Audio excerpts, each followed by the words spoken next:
mga kabugs, and welcome to another video. And in this vlog, tuturuan ko kayo kung paano gumawa ng PayPal account without credit or debit card. And let's start. So, pindutin nyo lang yung link na bibigay ko sa description. And then, punta kayo sa link na yon at punta kayo sa site na to. Click continue.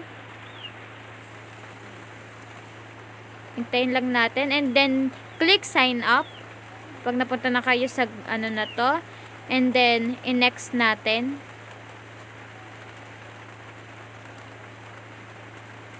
And so pili lang kayo diyan kung ano yung gusto nyo na way pa kung bakit kayo mag-ano ng PayPal, and then sign up nyo. Mag-fill up kayo sa lahat ng information dito. Yan. Taklaban lang natin yung mga part na medyo private.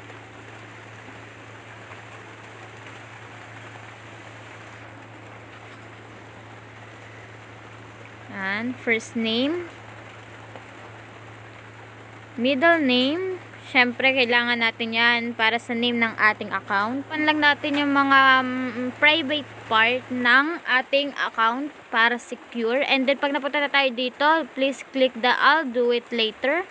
And then yan, kita nyo na guys, pag nandyan na tayo sa site na yan, kita nyo naman nakagawa na tayo. So go to your account na guys, and then so kitang-kita nyo na yan, nakagawa na tayo ng ating PayPal account. Yan, pwede nyo na siyang gamitin kung pang-billing or kung pang-payment nyan, okay na yan. So that's all guys.